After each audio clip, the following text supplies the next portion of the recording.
The September 17th, 2014 meeting of the Agenda Charter Committee will now come to order. Will the clerk please call the roll? Mr. Baroth? Here. Ms. Cayley? Here.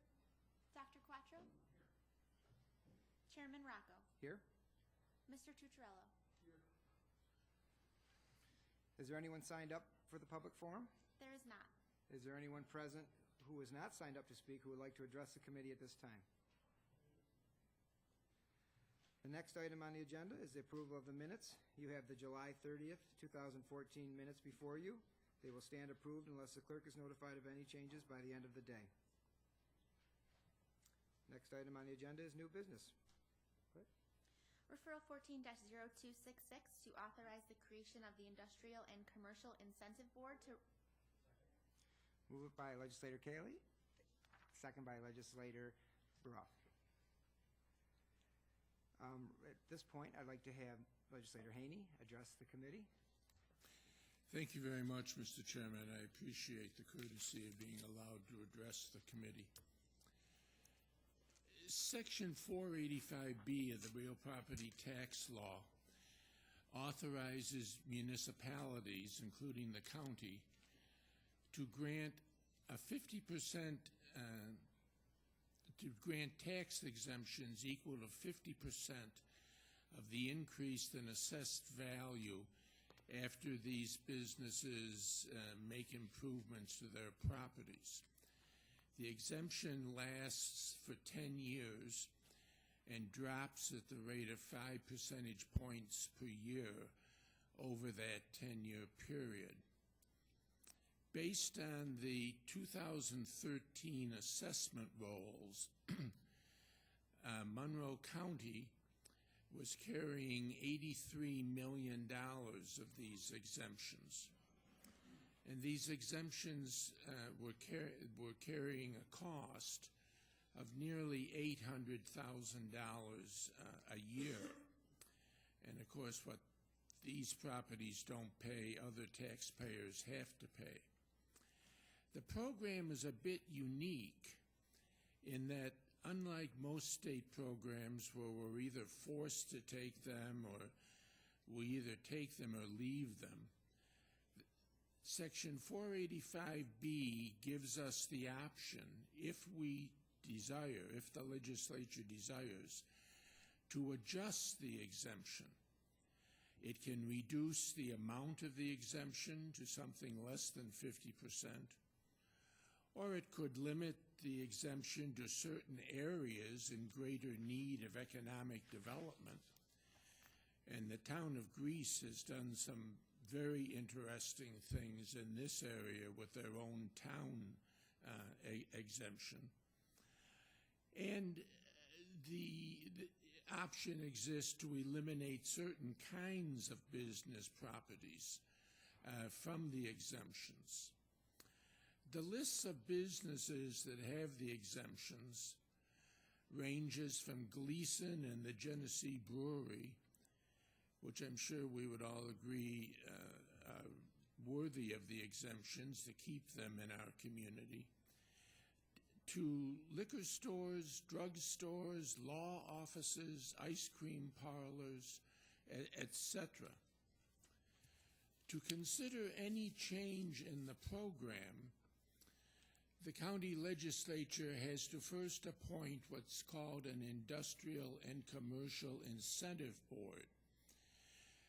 The membership of the board is stipulated in state law as being 3 representatives from the county, 1 from the city, each of the 20 town supervisors, a representative from the villages, and a representative from the school districts.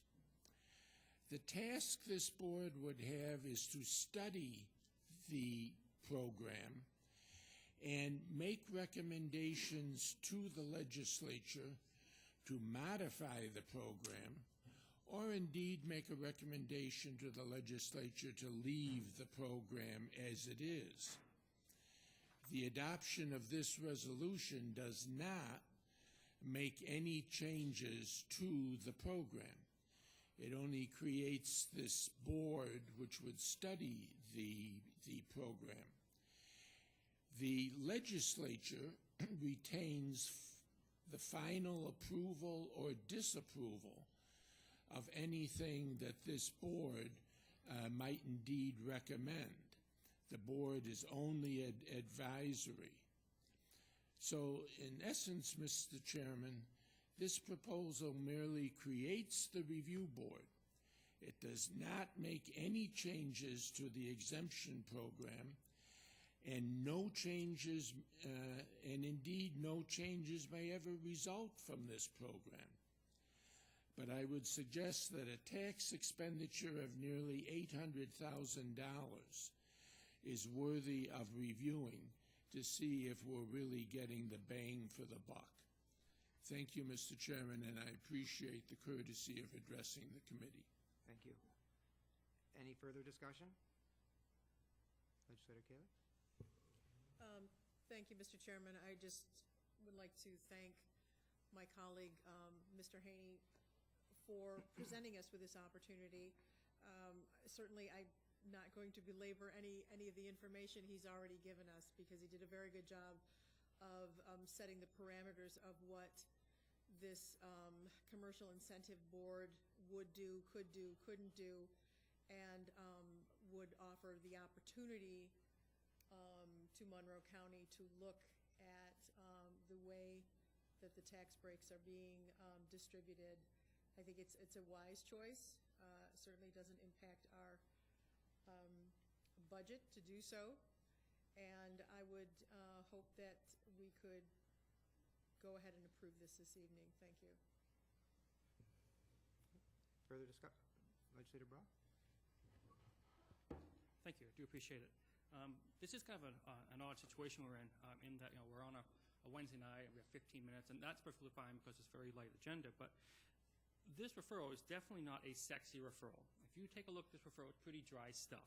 In fact, you might even call it wonkish, and it is kind of wonky because it's asking us to look at taxes that are being not collected, that are in fact being exempted for hopefully good use, public development, economic development, things along those lines. This is good stuff. The proposal allows the county to look at how this break is currently being used and how, more importantly, it's impacting current development. It's not simply enough to say, let's cut taxes for everybody across the board no matter what. Because the fact of the matter is, some tax exemptions are better than others. Some are more useful, more impactful than others. And this gives us an opportunity to actually look at that. It's not political in the sense that, oh, there's definitely a witch to be hunted down here. It's really an idea of, looking at it like a policy wonk will look at it and actually trying to find a way of making it better. Currently, the exemption applies pretty much to anyone. If you have a business, if you have an industry, if you're non-residential, just about anyone can have this exemption. And that's problematic, not just for the property owners who happen to own homes, who have to make up the difference, but it's also problematic for those who might be coming here to found and start new businesses. If it's available at all, it's not a benefit. It's not a benefit that can be discerned or provide guidance. This board will actually give the legislature an opportunity to provide guidance to incoming businesses, saying, hey, these are the businesses that we think will work here. These are the businesses we want to encourage. Not simply everybody across the board, because then, in that case, we're not encouraging anyone to come. Everyone can show up. It doesn't matter if it's an adult bookstore, if it happens to be a high-tech startup, it doesn't matter, because they all get that benefit. And I think it would behoove us to provide some sort of guidance to them as well. And more importantly than that, establishing a board would actually cause these sort of discussions. Perhaps you might worry about partisanship. You might worry about sniping across the aisle. Having a board to provide some sort of guidance, not even binding guidance, just guidance on what would work and why would kind of make us work better together, I would suggest. Educating ourselves, educating the public, and the public being both homeowners and potential business persons, and developing a plan that's actually structured and strategic will save us money. Not just because we're maybe not giving out as many tax exemptions, but also because we won't be giving out tax exemptions to businesses that don't stand a good chance of succeeding here in Monroe County. Some do, some have better chances than others, and we should be encouraging those that have better chances.